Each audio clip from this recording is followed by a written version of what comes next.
Assalamualaikum warahmatullahi wabarakatuh.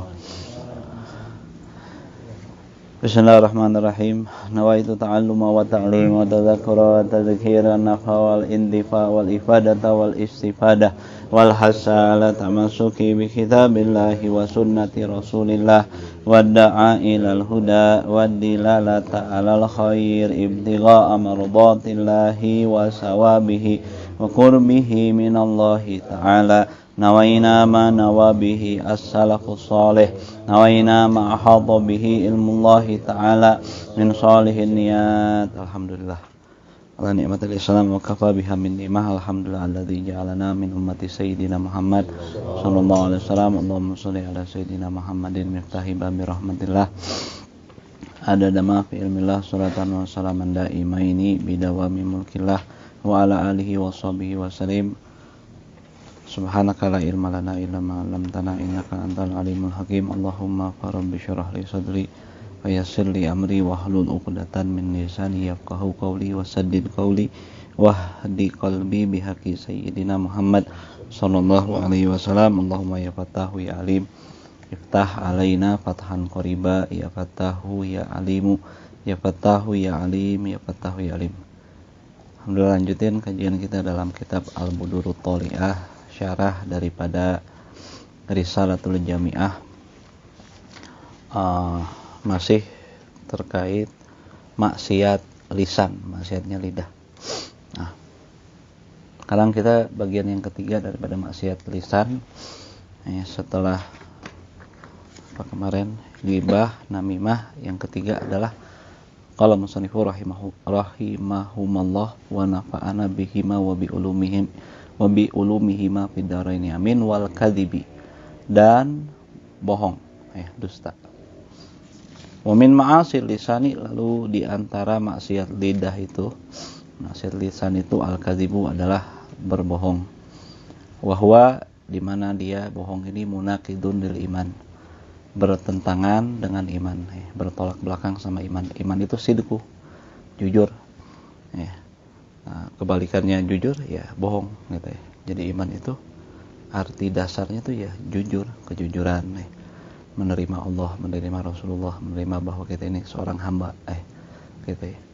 Wa sahibuhu muta'aridun bisababihi lila'natin minar rahman. Nah, orang yang sahibul kadzib, orang yang memiliki sifat kadzib, itu seakan dia menyodorkan dengan sebab dustanya tadi pada laknatnya Allah Subhanahu wa taala. Laknat dari Ar-Rahman. Laknat itu apa? Laknat itu maktu minar rahmah. Itu laknat itu terputus dari rahmat. Jadi mendapat rahmat orang dilaknat itu. Rahmat gimana? Enggak bisa orang hidup tanpa rahmat Allah. Iblis sekalipun dapat rahmat Allah, tapi rahmat yang sekedar untuk dia hidup aja ya. Yang dimaksud rahmat ini adalah rahmat yang khusus, keberkahan, ketenangan hati, ya, iman dan sebagainya, itu bertambahnya iman, itu rahmat semua tuh ya. Ampunan Allah, ya, dibukakan, ya, ilham kebaikan, itu semua rahmat Allah Subhanahu wa taala ya. Kalau nggak dapat itu hidupnya semerawut, belangsak dia bisa ya. Nah, ini kita butuh banget sama hal kayak gitu kan ya. Nambahnya iman, keistiqomahan, taufik, hidayah dan sebagainya, itu rahmat Allah. Nah, orang yang dosa ini bakal dijauhin sama hal-hal demikian, ditutupin pintu-pintu kebaikan ya, banyak pintu-pintu anugerah Allah tertutup sama dia. Ya, hidupnya jadi semerawut aja. Kalau dibilang hidup tanpa rahmat Allah nggak bisa ya, semuanya pasti dapat rahmat Allah. Hanya saja nggak dapat rahmat yang khusus orang yang laknat ini, yang dilaknat. Nah, orang yang dusta ya, dia akan dilaknat, bakal menyebabkan dapat laknat Allah. Nauzubillah min dzalik ya. Nah, itu juga udah cukup jadi alasan kita untuk ninggalin dusta. Orang yang dusta itu dilaknat, udah jadi alasan pegangan kita untuk jauhin kebohongan. Belangsak hidup kita kalau udah dapat laknat. Nauzubillah. Kalau Allah Subhanahu wa taala berfirman dalam surat An-Nahl ayat 105, innama yaftaril kadhiba alladzina la yu'minuna bi ayatillah wa ulaika humul kadzibun. Sesungguhnya orang yang mengada-ngadakan kedustaan adalah orang-orang yang tidak beriman pada ayat-ayat Allah. Gitu ya. Orang yang bisa ya. Jadi ulaika humul kadzibun, dan mereka adalah orang-orang yang dusta. Jadi ini sebagai sanggahan dulu Rasulullah dituduh ini itu sama orang-orang kafir di Mekah. Oh, Rasulullah ngada-ngada nih ya. Rasulullah ini bukan dapetin Quran dari Allah, tuduhan mereka. Tapi dari apa? Dari innama yu'allimuhu bashar ya. Sebenarnya ngajarin Muhammad ini seorang manusia. Ada yang bilang katanya Bal'am, namanya Yushir, macam-macam dah ya. Tuduhan mereka seorang pendeta Nasrani yang ada di sekitar Mekah. Dituduh gitu Rasulullah ya. Allah itu seringkali, Rasulullah itu seringkali kalau dibully, dihina diem aja. Tapi Allah ya nggak terima kekasihnya dibegituin. Jadi yang jawab malah Allah, turun ayat ya. Innama ya, nah ini jawaban Allah ya. Disebutin lisanun arabiyyun mubin. Ini bahasa Rasulullah, lisannya Rasulullah. Maksudnya bahasa disebutin di tafsir adalah bahasa yang jelas. Sedangkan mereka lisannya ajamiyun. Lisannya orang Nasrani itu ajam ya. Nggak fasih bahasanya. Ketahuan jelas banget Al-Quran itu bahasa yang begitu tinggi sasarannya. Nggak mungkin diucapkan sama orang-orang itu ya. Sebutin panjang tuh tentang ayat itu. Yang jelas di sini ada kutipan bahwa orang yang berdosa itu hakikatnya dia nggak beriman sama ayat-ayat Allah ya. Artinya kalau kita dosa saat itu disebutin dalam kitab Kabair ya. Saat kita bohong tuh iman tuh lagi jalan-jalan. Hati-hati. Kalau iman lagi jalan-jalan berarti lagi nggak di posnya, nggak di hati. Nauzubillah, jangan bercanda sama kedustaan gitu ya. Sama dia jadi lagi jalan-jalan tuh sama kayak lagi minum khamar, lagi apa ya. Lagi bermaksiat tuh iman lagi jalan-jalan. Makanya disebut orang yang meninggal tuh su'ul khotimah, walaupun dia bukan artinya nggak beriman ya. Tapi artinya efek iman tuh nggak berpengaruh saat itu ya. Nggak berpengaruh ya. Tetap dia beriman ya. Selama dia nggak menyatakan dengan lisan, perbuatan atau hatinya bahwa hal-hal yang menunjukkan kekafiran, ya dia nggak kafir. Hanya saja itu imannya tuh ya jadi lemah sekali, efeknya nggak berpengaruh sama pribadinya gitu ya. Wa qala ta'ala, Allah Subhanahu wa taala juga berfirman, "Fanaj'al la'natallahi 'alal kadzibin." Wallahu a'lam bihaqiqatil murad summa rasuluh. Fanaj'al, maka kami jadikan laknat Allah 'alal kadzibin, kepada orang-orang yang berdusta. Ini Rasulullah juga dituduh ceritanya sama orang Nasrani ya. Bahwa agama yang dibawa Rasulullah, agama ini ya. Akhirnya Rasulullah kan ngajak mubahalah. Ya. Sumpah ya. Siapa yang bohong ntar dapat laknat Allah. Mereka diajak sumpah, mereka ketakutan. Wah. Ya. Ketika mau diajak sumpah mubahalah nih, saling sumpah ya. Siapa yang bohong ntar dapat laknat Allah. Mereka mikir-mikir, orang Nasrani Najran ya. Mikir akhirnya mereka runding dulu ya. Runding ya. Ketika runding musyawarah, mereka bilang, wah ini kita tahu bahwa Muhammad itu nabi yang benar. Jadi mereka cuma nggak mau nerima nabi aja. Bagaimana kalau kita nerima laknatnya, biasanya orang yang tuanya bakal mati, yang anaknya bakal musnah. Jangan main-main sama sumpahnya seorang nabi katanya. Akhirnya mereka runding, akhirnya mereka bilang, oh kami nggak bakal nyumpahin kamu Muhammad, ya silahkan aja ya. Jadi, silahkan kau jalankan agama yang kau yakini, kami akan jalankan agama yang kami yakini. Mereka bilang, kalau kita ikut permintaan Muhammad untuk mubahalah, wah kita bakal musnah, nggak bakal ada lagi Nasrani sampai akhir zaman katanya. Takut juga mereka ternyata ya. Pada akhirnya mereka tahu, cuman itu ya hidayah ya, tahu bahwa Rasulullah itu hak ya. Cuman ya itu ya, orang masih nggak dikasih hidayah ya susah. Akhirnya mereka musolahah ya, damai ya sudah, mereka bayar jizyah tiap tahun 1000 apa gitu ya. Gitu ya.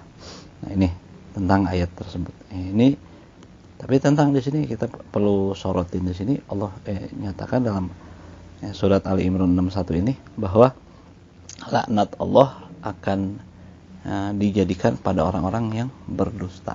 Walaupun hakikat di sini dosa sama iman, tapi ya itu dosa ya, kita harus hati-hati masalah dosa ini, hal-hal yang serius gitu maksudnya. Nah, karena orang yang dosa itu yang biasa dosa bohong Tal bakal giring dia pada perbuatan fujur, ya. Sama yang Nabi nyebutnya, inna sidqa yahdi ilal bir, yang dulu pernah dibahas tentang sidik, ya, jujur, kebalikan bohong. Bahwa jujur itu bakal bimbing nuntun seorang pada perbuatan baik. Kalau orang jujur, lama-lama dia bakal jadi orang baik. Konsisten, pokoknya pegang, nggak mau ngomong kecuali yang jujur. Ya, kalau dia udah gitu, satu waktu lambat laun dia bakal jadi orang baik. Walaupun mungkin dia masih bandel, masih nakal, tapi dia pegang itu bakal baik. Banyak cerita-cerita tentang bagaimana para ulama solehin yang dapetin hidayah dengan wasilah pertamanya jujur. Jujur masih bandel, masih nakal, masih berantakan hidupnya. Tapi dia punya konsisten sama jujur, akhirnya dapat hidayah, taufik, gitu ya. Nah, gitu ya. Wa inal fujur yahdi ilan nar. Wa inna sidqa yahdi ilal bir, wa inal birra yahdi ilal jannah. Nah, jujur itu bimbing pada perbuatan baik, dan perbuatan baik itu bakal bimbing, bakal nuntun ke surga, gitu ya. Sebaliknya, wa innal kadhiba yahdi ilal fujur, wa innal fujura yahdi ilan nar. Semuanya dusta itu, bohong itu bakal nuntun seorang pada perbuatan nakal. Orang baik aja bisa jadi nakal ntar kalau biasa bohong lagi. Mau nggak mau dah. Nabi yang nyebutin gitu ya. Kalau biasa bohong, otomatis dia bakal berbuat dosa deh. Satu waktu, walaupun dia soleh misalkan. Nah, hati-hati sama perbuatan bohong, sama ucapan bohong. Nah, sementara perbuatan fujur, perbuatan dosa itu bakal giring seorang pada neraka. Wa inna rajula la yakziba hatta yaktuba indallahi kazzaban. Dan seorang di manakala dia ngomong bohong lagi, tadi dicatat sama Allah udah dicap ini orang pendusta. Orang pendusta yang tadi disebut kazzab, Orang kazzab itu orang-orang yang punya nilai buruk di sisi Allah luar biasa. Nah, di sini disebutin dalam tafsir Imam Bugawi Ma'alimut Tanzil, ada riwayat dari sahabat Nabi namanya Abdullah bin Jarod. Beliau bilang sama Rasulullah, ya Rasulullah, al-mu'min yazni. Ya Rasul, apakah seorang mukmin itu bisa buat zina gitu ya? Maksudnya kalau iman, mungkin nggak dia zina? Mungkin nggak kalau orang yang beriman itu melakukan perbuatan zina? Maka Rasulullah jawab, qad yakunu dzalik. Ya, boleh jadi, mungkin dia hilaf, lupa, terjerumus sama godaan setan, akhirnya lupa, akhirnya dia lakukan zina. Walaupun zina tetap dosa, maksudnya mungkin aja orang yang beriman melakukan perbuatan zina, artinya nggak jadi kafir gitu ya. Qala qultu al-mu'min yasrik. Maka sahabat Abdullah bin Jarad itu nanya lagi kepada Rasulullah, apakah seorang mukmin mungkin mencuri? Rasulullah jawab, qad yakunu dzalik. Ya, bisa jadi mukmin mencuri, hilaf, lupa, nakalnya datang, setannya hawa nafsu nguasain dia, pengen ini itu segala macam, dia nyuri. Bisa aja kata Rasulullah. Walaupun itu tetap dosa, dosa. Maksudnya nggak dibenerin, tadi zina nggak dibenerin, dosa besar. Curi, dosa besar. Nah, sampai akhirnya sahabat ini nanya pertanyaan ketiga, qultu al-mu'min yakdzib. Ya Rasulullah, apakah seorang mukmin itu bisa berbohong? Dalam riwayat di kitab Busyrul Karim atau di mana ya? Ketika ditanya ini, Rasul langsung mimik mukanya berubah. Nunjukin Rasul nggak suka, nggak senang cerita tentang bohong. Langsung mimiknya, Rasul tuh ketahuan dari raut mukanya kalau lagi senang, lagi bahagia, lagi marah, ketahuan. Jadi sahabat Nabi itu kalau lihat Rasulullah, ini raut mukanya udah ngerti, nggak usah dibilangin. Raut mukanya lagi marah, lagi senang, masya Allah, ketahuan. Nah, jadi Rasul itu raut mukanya berubah, langsung menjawab apa? Saat itu menjawab La, kata Rasul, enggak. Kalau Allah Subhanahu wa ta'ala nyebutin ayat tadi yang disebutin, innama yaftaril kadzibal ladzina la yu'minuna bi ayatillah walaika humul kadzibun. Semuanya orang yang mengada-ngadakan kedustaan itu adalah orang yang tidak beriman pada ayat Allah, mereka adalah orang-orang pendusta, kata Rasulullah. Dalam riwayat ada tambahan riwayatnya, al-mu'min la yakdzibu, al-mu'minu la yakdzibu, al-mu'minu la yakdzibu. Sampai 3 kali Rasul bilang mukmin enggak bohong, maksudnya enggak pantas bohong. Gitu ya, artinya rusak, cacat antar imannya gara-gara dia berbohong tadi. Qala Nabi sallallahu alaihi wasallam, arba'un man kunna fihi kana munafiqan khalisan. Ada 4 sifat. Orang yang ada 4 sifat itu pada dirinya, maka dia jadi munafik yang murni. Kalau terkumpul nih, 4-4-nya ada, udah munafik sejati. Nauzubillah ya. Apa tuh? Wa man kana fihi khoslatun minhunna kanat fihi khoslatun minan nifaq. Nah, dan barang siapa yang ada 1 poin dari 4 yang bakal disebutin, berarti dia ada 1 poin daripada kemunafikan. Ya. Ini poin-poin kemunafikan. Kalau 4 ada, 4-4-nya ada, berarti ya udah munafik dah. Munafik sejati ya, udah label jadinya. Nauzubillah. Apa tuh? Hatta yada, sampai dia mau ninggalin. Berarti kalau dia udah ninggalin itu, berarti dia hilang sifat kemunafikan. Apa tuh? Idza tumina khana. Pertama kalau diamanatin dia khianat. Wa idza haddasa kadzaba. Kalau ngomong bohong. Wa idza ahada ghadara. Kalau dia berjanji dia langgar. Wa idza khasama fajaro. Kalau dia marah fajaro. Ngomongnya kasar deh. Ngomongnya apa? Semrawut. Wah, taman safari. Wah, makhluk gaib. Semua keluar. Itu fajar, ngomongnya fajir, ngomongnya kotor ketika marah.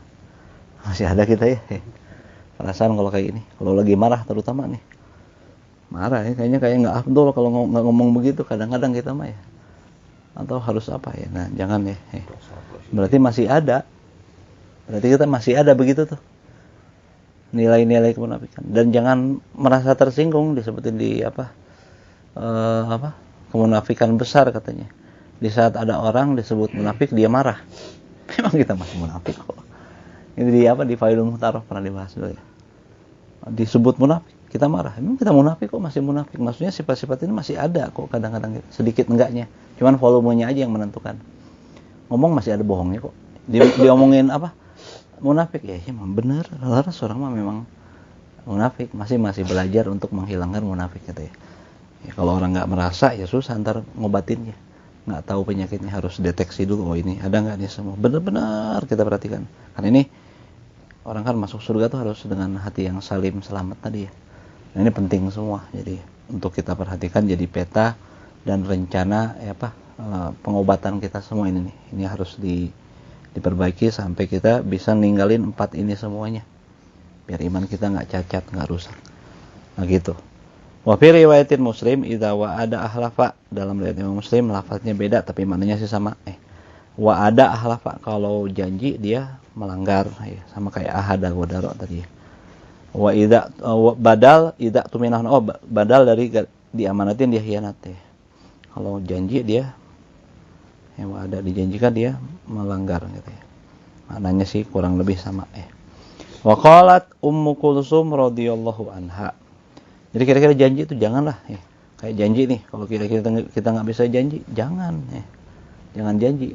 Imam Syafi'i itu nggak pernah berjanji apa dengan nama Allah terutama ya. Dalam keadaan dalam keadaan terdesak ataupun tidak terdesak. Beliau nggak pernah janji bawa nama Allah ya. Itu di antara beliau ya, di antara kepaksa atau nggak kepaksa nggak pernah mau janji. Ya kalau misalnya nggak bisa aja udah. Ya. Biasain, kadang-kadang itu suka nggak enakan, nah ini nggak enakan kayak gitu aja. Ya. Yang dijanji-janji, ya benar. Udah nggak bisa aja. Biasain, dan sahabat kita bilangin, jangan paksaan untuk berdosa, jangan paksa untuk jadi munafik gitu ya. Nggak bisa aja. Insya Allah juga itu kan janji ya. Insya Allah itu tetap janji.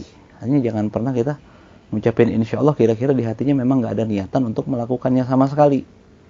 Walaupun pada akhirnya kita ntar yang menentukan kan pada waktunya, insya Allah besok karena hadir acara mengaib misalkan. Memang niat di hati mau itu, ternyata pada harinya tersebut nggak ada sesuatu yang menghalangi, ya nggak apa-apa. Tapi yang jadi masalah kadang-kadang kita mengucapin memang sama sekali nggak ada niatan, paham nggak sih? Nah ini di antara ciri kemunafikan juga, paham nggak? Insya Allah tapi nggak ada niatan sama sekali, nggak boleh. Jadi nggak usah, nggak aja biasain. Bilangin sama semua sahib kita, sama saudara kita mau begini, mau rapih nih. Ini nggak mau janji, kira-kira memang nggak bisa melakukannya sama sekali, belum mau gitu ya.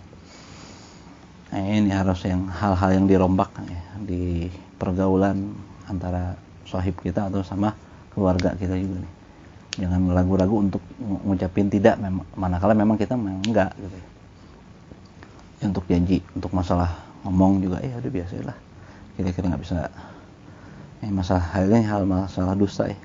Kira-kira nggak bisa ngomong bener ya udah diam aja mendingan gitu ya. Waqalat Ummu Kulsum, berkata Sayyidah Ummu Kulsum radhiyallahu anha, walam asma'hu, aku nggak pernah dengar dari Rasulullah yurahisu fi syai'in mimma yaqulu, memperkenankan pada sesuatu yang beliau ucapkan finnas, yaqulunas, apa yang diucapkan oleh nas, orang-orang, ila fi salas, kecuali dalam 3 hal ya. Maksudnya aku nggak pernah dengar Rasulullah merohsohkan, mengizinkan dari apa yang diucapkan oleh manusia kecuali 3. Maksudnya dalam bohong nggak apa-apa kalau dalam hal 3 ini. Selain 3 ini Rasulullah nggak pernah memperkenankan kebohongan. Apa yaknil harba? Pertama dalam peperangan memang tipu daya. Al harbu hidak apa?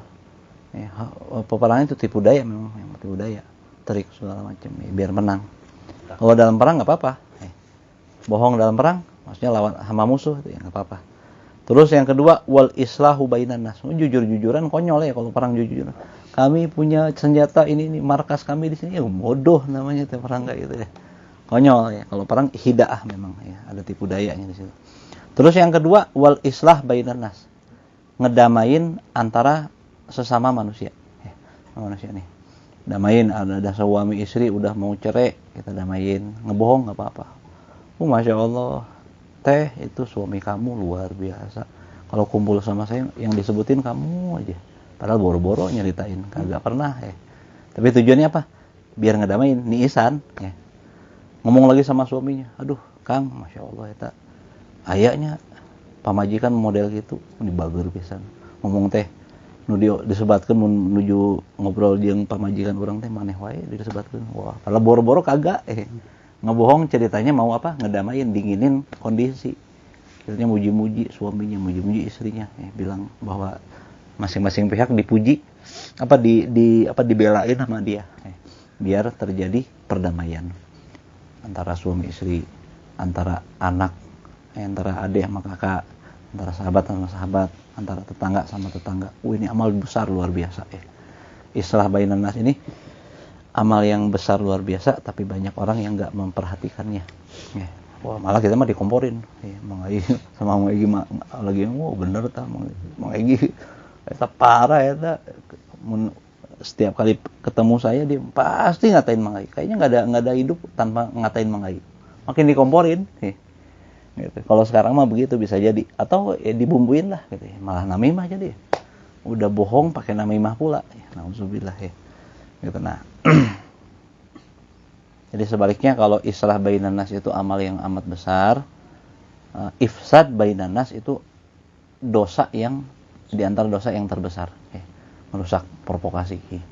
Suami istri biar cerai, adik kakak biar musuh-musuhan, tetangga biar bunuh-bunuhan, macam-macam gitu ya, biar nggak rukun. Atau antara satu, ini penting juga, antara satu santri sama kiainya, jangan itu bahaya itu ya. Itu hubungan yang baik pula ya, digoyang-goyang, hati-hati, itu dosa besar juga termasuk. Orang kewajiban kok, hubungannya tentang kewajiban kok. Nah, dan lain-lainnya. Pokoknya antara muslim sama muslim, entah hubungannya persaudaraan, persahabatan dan lain sebagainya, keilmuan nggak boleh dirusak, malah harusnya didukung. Gimana biar mereka rukun, biar mereka intim dalam hubungan baiknya, selama hubungannya baik. Kalau hubungannya buruk ya nggak perlu diiniin, hubungannya persepakatan dalam kemaksiatan ya kita pecah itu mah ya. Ini apa, dalam dia sahabatan si A sama si B untuk minum homer. Itu mah mendingan diprovokasi untuk pisah mendingan ya. Kenapa? Bahaya hubungannya tadi. Paham nggak sih?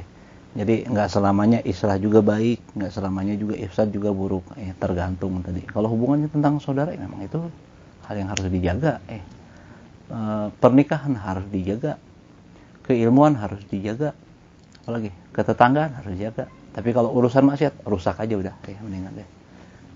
Biar nggak maksiat itu berjalan terus, gitu ya, nggak apa-apa. Itu provokasi dalam hal itu nggak apa-apa. Ini biar hilangnya justru itu nahi munkar, bagian dari nahi munkar. Ada kayak dulu ya, misalkan mereka bisa perkumpulannya tadi hilangkan munkarnya, ya udah bagus, nggak usah dipecah. Tapi kalau nggak bisa dihilangkan munkarnya, mendingan dibubarin aja, ya dibubarin perkumpulan kayak gitu. Nah, jadi bohong untuk mendamaikan antara sesama manusia selama hubungannya baik itu bagus. Nggak apa-apa bohong juga. Kira-kira memang dibutuhkan. Kalau nggak butuh sih jangan juga. Ya, makanya biar nggak terbiasa sama bohong. Kira-kira kita udah buntu nih ngedamain, gimana ya caranya? Udah nggak ketemu lagi caranya, harus ngebohong nih, ya udah bohong nggak apa-apa. Demi perdamaian tadi. Saking pentingnya perdamaian, sampai ngebohong juga boleh. Padahal bohong itu buruk. Tapi saking pentingnya perdamaian dibolehkan. Sama kayak tadi perang juga, penting banget kan posisinya. Lalu yang ketiga, wahadisul rajuli imra'atahu wahadisul mar'ati zaujaha. Dan ucapan seorang suami sama istrinya. Gitu juga sebaliknya. Ucapan istri sama suaminya. Dalam beberapa keadaan jujur itu dalam urusan rumah tangga bahaya kadang-kadang ya. Wah, ini ngomong jujur bisa ribut nih. Nah, dah hal itu enggak apa-apa, bohong. Oh, mengai, muji-muji. Bu, Masya Allah, nggak ada hidup ini yang lebih indah dibanding dirimu. Wah, yang itu lama lagi itu nggak apa-apa. Macam mau muji-muji bini, kadang-kadang kita kan namanya rejal, subhanallah dalam urusan rumah tangga mah pengennya jujur katanya. Padahal di luar mah suka ngebohong wae. Di rumah mau ngomong jujur, jadi timbul percekcokan. Di luar udah biasa aja bohong padahal mah. Tapi di rumah asa susah. Kayak orang paling jujur, paling suci di rumah. Ngomongnya pengen jujur, enggak mau ah. Apa namanya? Merayu apa tadi ya mah? Romantisan sama bini enggak mau. Sampainya ngomongnya agak lebih-lebih gitu kan kadang-kadang ya. Padahal enggak apa-apa, itu bagus ya. Dalam hal itu enggak apa-apa. Ini sebutin nama Sayyidah Ummu Kulsum, ngomong bohong. Tapi maksudnya kira-kira memang penting, jangan berlebih-lebihan di situ ya. Sekedar ya buat satu kehangatan dalam hubungan rumah tangga tadi ya. Qala Imam Nawawi, berkata Imam Nawawi rahimahullah, wa'lam, lalu ketahuilah anna mazhab ahli sunnah, sesungguhnya mazhabnya ahli sunnah, annal kadhiba, sesungguhnya bohong itu huwal ihbar anisyai'i bihilafi ma huwa. Bohong itu definisinya apa? Pengertiannya apa? Itu mengabarkan mengenai sesuatu berbeda dengan aslinya. Aslinya A dibilang B, aslinya B dibilang C. Jadi ngabarin nggak sesuai kondisi semestinya. Sawaun ta'ammadta zalika am jahil tahu. Baik kamu sengajain mengabarkan itu atau kamu tidak tahu. Itu tetap disebut bohong. Nggak tahu. Kita dapat cerita dari seorang, katanya begini, katanya sebutin, kabarin lagi, sebarin lagi. Nggak tahu kondisinya benar atau enggak. Dengar katanya A itu B katanya. Padahal A itu A, misalkan ya. Dikabarin lagi ke orang, sharing lagi. Pindahin lagi beritanya. Viralkan lagi beritanya. Padahal dia nggak tahu kondisi A itu A. Bukan kondisi A itu B, cuma dapat cerita. Dia nggak tahu. Jahil gitu ya. Kabarin lagi. Nah, ini termasuk bohong, tapi bohong yang tidak disengaja. Ada bohong yang disengaja. Tahu kondisi A itu A, tapi diceritakan bahwa A itu B. Nah, itu jadi sama, itu disebut dusta. Lakin layak samu fil jahli, akan tapi tidak jadi dosa dalam sesuatu yang tidak diketahui. Wa inna ma ya'samu fil amdi. Yang jadi dosa itu kalau sengaja, kalau nggak tahu, benar-benar nggak tahu. Tapi walaupun begitu, ya nggak dapat dosa yang kita nggak ketahuin realnya gimana di pengabaran tadi. Yang lebih ideal, yang lebih ihtiyat itu kita koreksi dulu, cek and recheck dulu cerita tuh ya. Jangan langsung main cerita-cerita. Sekarang banyak kekacauan, banyak itu cerita-cerita yang nggak sesuai dengan aslinya gitu. Nah ini bahaya nih ya. Di agama juga perhatikan masalah ini, karena bakal timbul banyak kekacauan. Kalau ilmunya jadi berantakan. Kalau masalah kondisi macam-macam hal gitu ya. Pokoknya banyak mudorotnya lah. Gitu. Wa dalilu ashabuna, adapun dalil ashabuna yaitu para ulama kita, ulamanya Syafi'i, taqyidun Nabi sallallahu alaihi wasallam man kadzaba alayya muta'ammidan. faliyatabawa maq'adahu minan nar. Barang siapa yang dusta padaku, kata Rasulullah, muta'ammidan, dengan sengaja, muta'ammidan, faliyatabawa maq'adahu minan nar, maka hendak dipersiapkan tempatnya di neraka. Bohong-bohong bawa nama Rasulullah.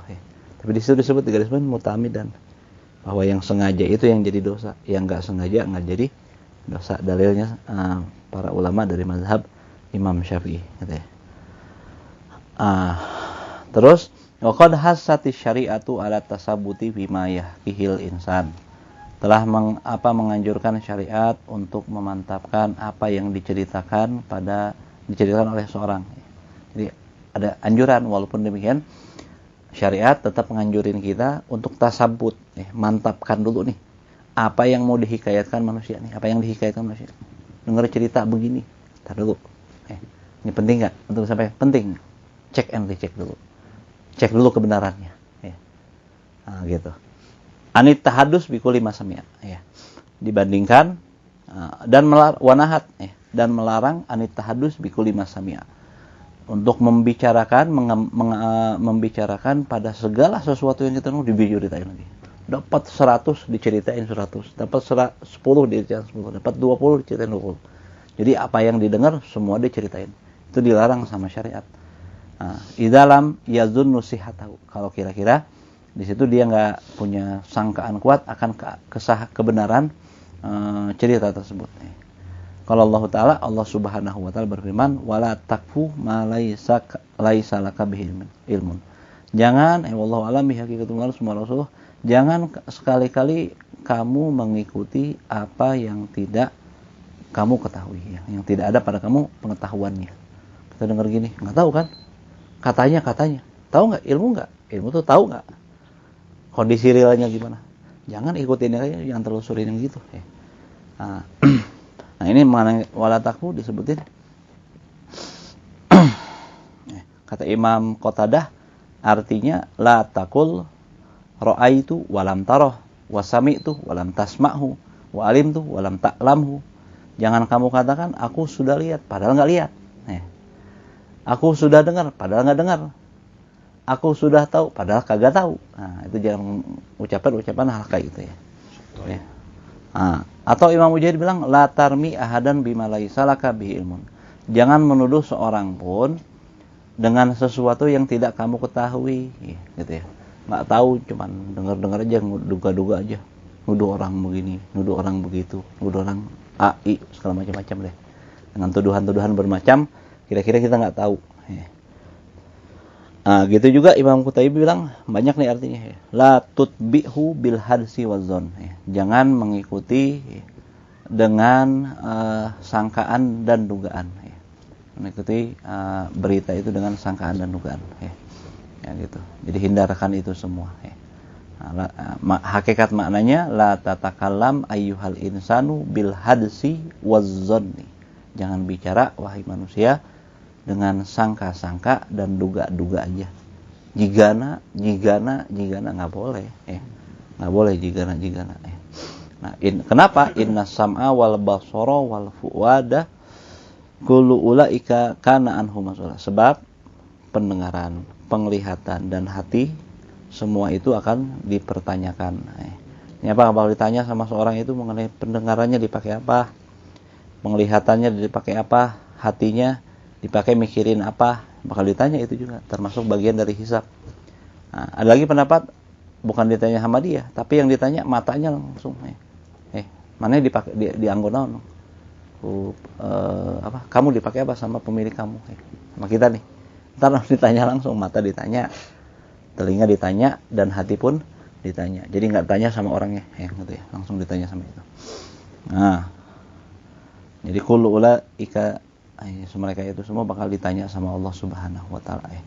Nah, dalam satu riwayat ada seorang sahabat bilang Syuter bin Syakal ngabarin dari ayahnya bahwa Syakal bin Humaid pernah bilang dia bilang ataitun nabiyya, aku sallallahu alaihi wasallam, aku pernah datangin Nabi Fakultu maka ku katakan, ya Nabi Allah, wahai Nabi Allah, alimni ta'widan ata'awwadhu bihi fa akhadha biyadi summa qala.